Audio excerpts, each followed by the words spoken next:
Yeah, you're welcome to Bioethics channel. This is a channel where we reflect on bioethical issues and challenges as affect humanity and society. So today we are going to be interacting with Professor CHIEDOZIE OKORO, HOD, the Department of Philosophy, University of Lagos, Nigeria. Is a specialist in metaphysics. So we're going to be looking at the relationship between ethics and metaphysics. So, Prof, as a professor of philosophy and as an erudite and cerebral metaphysician or metaphysics, I don't know the particular one you choose. Can you tell us the relationship between ethics and metaphysics? Well, let me start by saying that I specialize in applied ontology.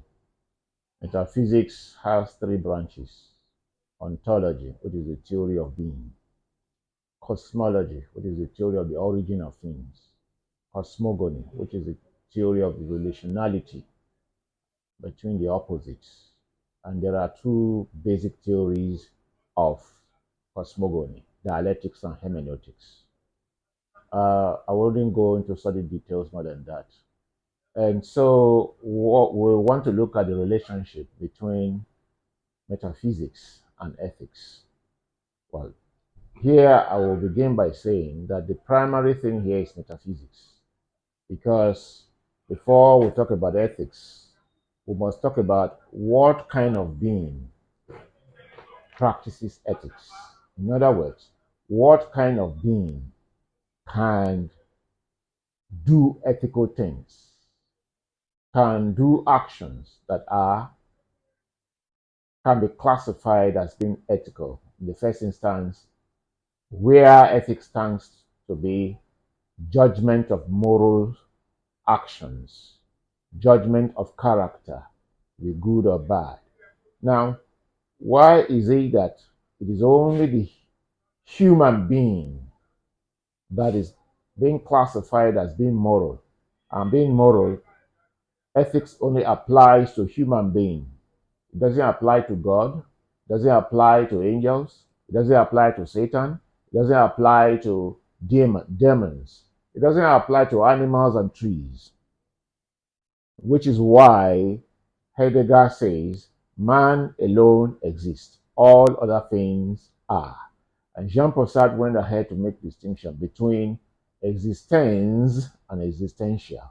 Existence used to qualify human beings as those who have all the rational wherewithal for self-recognition, self-enlightenment, self-emancipation, and can as well now uh, classify actions as being moral and immoral. Right, and then if you come within the axis of the indigenous African perspective, we talk about in Igbo the concept of mando, madi, madu, maji. And for the Igbo, what does madi mean? It means the beauty of life. Mado, the beauty of life. Madi, the beauty that is. What is this beauty that is? Character. That's why the center of Igbo ethics is character and ubu. Character and reciprocity of respect. Now for the Igbo, the difference between mado, no, anumano is agwa, nubu. It is only human beings that can be classified in the realms of agwa nubu. Character and reciprocity of respect. Anumano, bụ ihe na-anụ anụ. Ha abụghị enweghị echiche mmadụ. They are not rational. So we are back to the same thing that Kant said. Ọwụ mmadụ nwere echiche, nwee akọ na uche, nwee ọgụ isi. The only human beings that possess rationality, possess understanding, possess self-recognition, and can make distinction between good and bad. So this analysis already shows that metaphysics is the foundation of ethics. So if we understand all of the little analysis I've made, we now understand why Kant defines ethics as practical reason. For Kant, ethics is applied metaphysics. Don't forget that for Kant, metaphysics that Kant speaks about is not a metaphysics of God or the metaphysics of entities.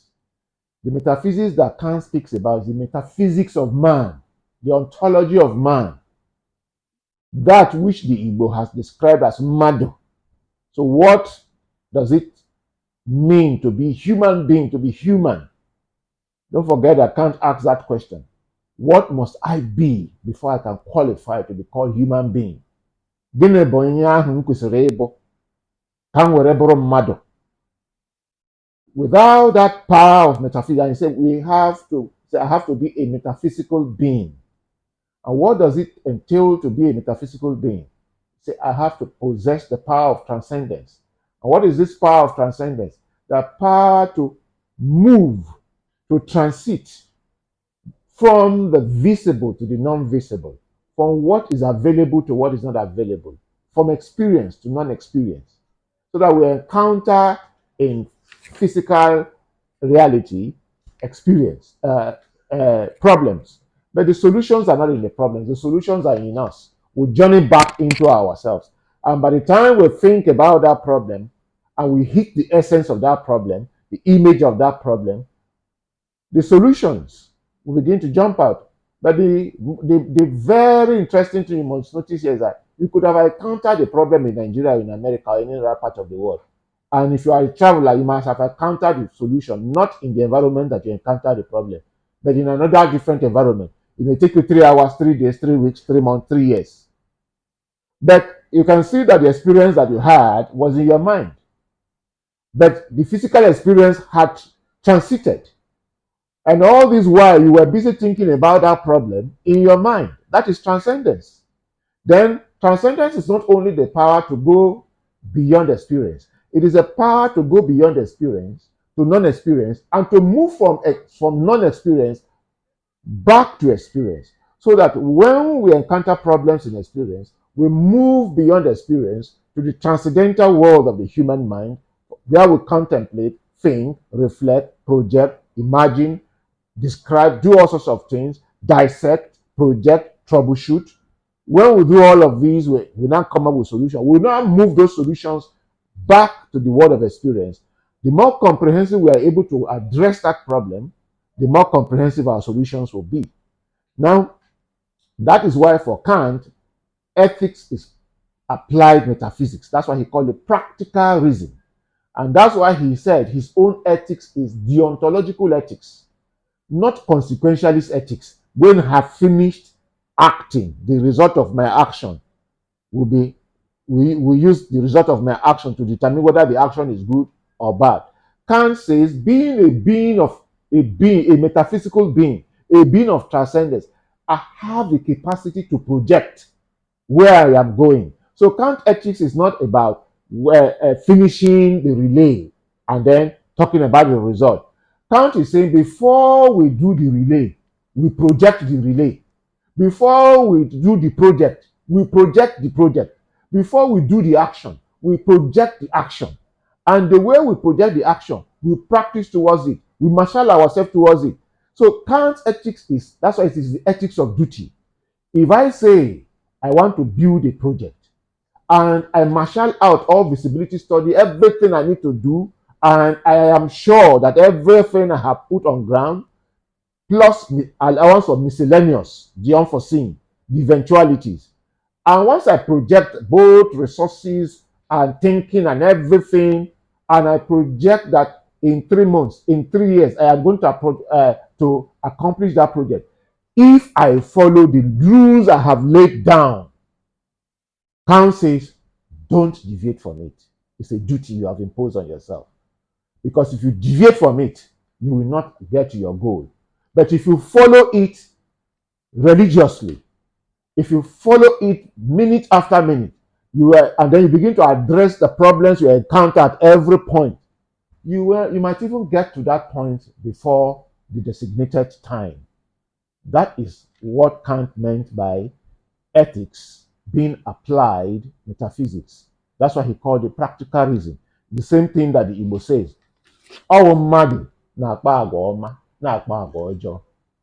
And mother is that metaphysical being that radiates the beauty of being through character, through reciprocity of respect. Thank you very much, Prof. You've already done justice to this. So we can now understand the connection between ethics and metaphysics, how both of those interrelate, how they interact, and how both can be applied. Because it seems that being the core philosophy, they are so much intertwined that they can't really talk about metaphysics without ethics or ethics without metaphysics. I think both of them go together. Well, to just address that, you see, I am an ontologist. I don't look at metaphysics as something in the textbook. Neither do I look at ethics as something in the textbook. That's the difference between my approach in teaching. If you have listened to my teaching, I don't teach what's in the textbook. I open your mind to realize that what is written is the understanding of a writer about the functions of the human mind. What we call metaphysics is what we behave, is what we are. What we call ethics are rules guiding behavior of how we should get from one point to another. So we are the ones who are metaphysics, we are the ones who are ethics. But we now put these rules that we have made, we write them down as metaphysical theories, and we write them down as ethical theories. The truth of the matter is that those who did not read metaphysics, those who did not read ethics, are more successful than those of us who study it because they practicalize it. So there's a difference between teaching, reading, teaching, and studying metaphysics, teaching, reading, and studying ethics from behaving it. I am talking about behaving it, acting it. That's the ontology of it, because that's what we are.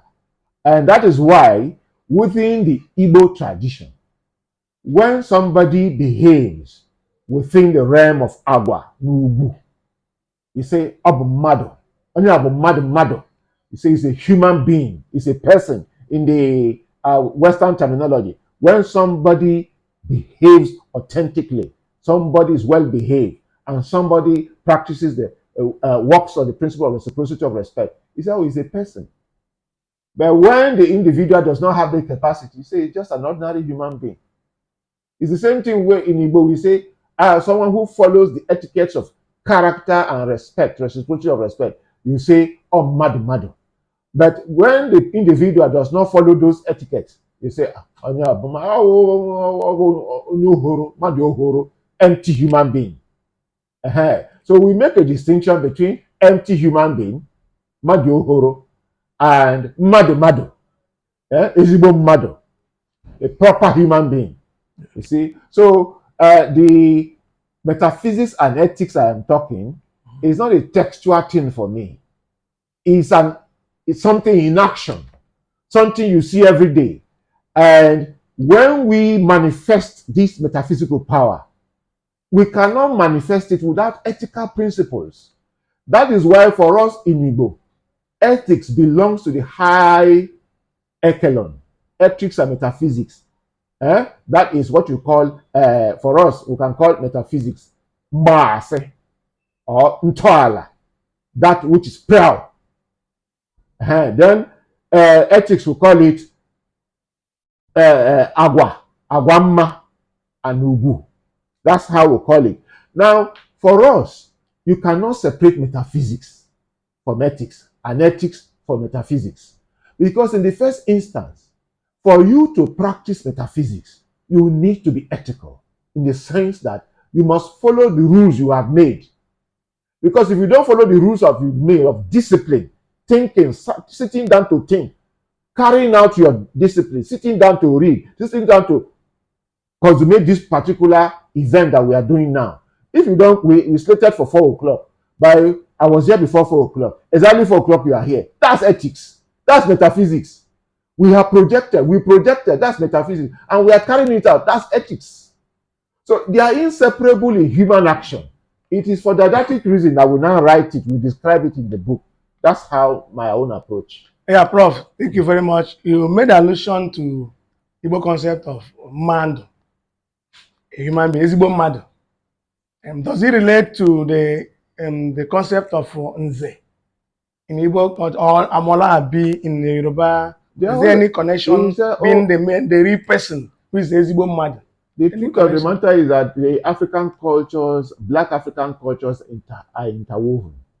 When the Igbo talks about onye agwamma, onye ezi omume, that is Yoruba's omoluabi, and onye ezi omume, onye agwamma, madu madu, is one that goes by the addict agwabumma. Character is beauty. Beauty is character, which the Yoruba talk about iwalewa. Character is beauty. Beauty is character. All right. And when the Igbo man talks about onye agwamma, onye ozi omume, mmadụ mmadụ, that's what the Yoruba calls omoluabi. And it's based on you radiating your beauty.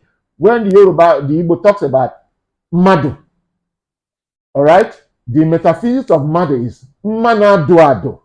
I hope you understand. When you talk about the word do in Igbo, that's being. Because being is that which grows on its own. It has the propensity on its own to grow. Being is that which has ndo.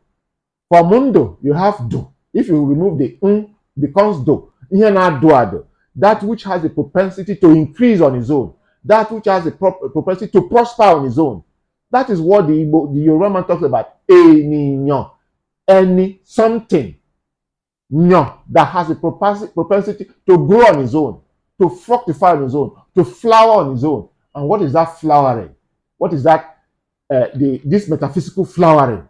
What does it boil down to ethically? It boils down to good character. It boils down to reciprocity of respect. That's why the Igbo man says, "Ugu keji kuwa, ugu keji jikoto uwa, ugu keji ago uwa, uwa jiko mume." Yoruba man says, "Ori ibalati de aye." You understand it? So it's the same. Okay, good. Bro, this is a wonderful, very insightful. This has gone beyond the direction to pure lecture that will really apply, to better ourselves and then to better the society. Yeah. So now, how can briefly now, can you tell us how we can apply this ethical metaphysical orientation to better human life, to better our lives, and then for the betterment of the society in general? Well, the way we have to start it is to do what Menkiti said. I know Ifeanyi Menkiti said in traditional Africa, the community makes you a human being. Now, Gechi criticized Menkiti by saying that before the community makes you a person, you have what it takes to make you a person. That is to say, you have what we call your descriptive or biological, ontological potentialities that can be trained. The Igbo did not say you don't have it. But what the Igbo says,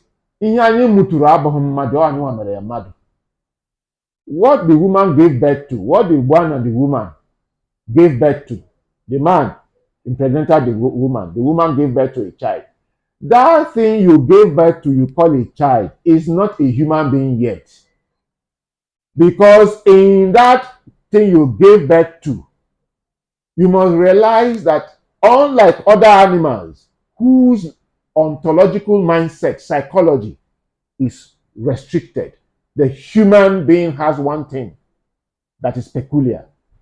There is nothingness at the core of the human mind.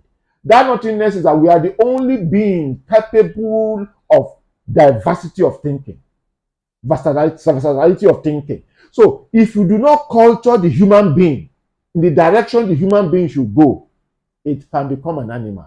That is why we are the only ones that have the problem of being moral or immoral. If a lion gives birth to a lion, you get it, and the lion is brought up by a human being, immediately you take the lion back to the jungle, it will do what lions do. The lion on its own cannot self-educate itself not to be a lion. You get it? And so the only way we can tap these potentials from the beginning is through training. Training from when the child is delivered. And that is why if you look at the communities that are very moral, they don't give birth to their child outside their culture. The Jews, the Indians, Wherever they live as community. Lebanese, Arabs, it's only Africans that go and lose themselves into other culture. And from what my sister told me about what is happening in England, usually Britain, they are now encouraging children to get into their culture because they discover that children that are cultural are hardly given to crime. And they have looked at those children that are not brought up within culture. They are easily given to crime. So you see, culture helps to the whole thing about culture, cultura is to cultivate the human being, cultivate that essence in you so that you can become a civilized individual. You become educated, not textbook in the education, but self-awareness, self-recognition of who you are, that I am a human being and I cannot be an animal. And so once you can make that self-recognition of who you are, there's self-esteem, then you have to behave like a human being by conforming to the norms of a culture. That is what will save us. Harvesting them from the point of birth through culture. And philosophy is to cultivate culture, to renew culture. Right? So you cannot convert an already made human beings by sermonizing. You are wasting your time. So catching them young and training them from beginning of birth, like Indians do. Once their wife is pregnant, it's 5 months, you must live within an Indian community. Because encoding into the child's mind starts from the womb at the month of 5. Thank you very much, Prof. Really suffering from the weight of your philosophical wisdom, and will continue to come around and we'll hear you again, Prof. Thank you very much. Thanks so much.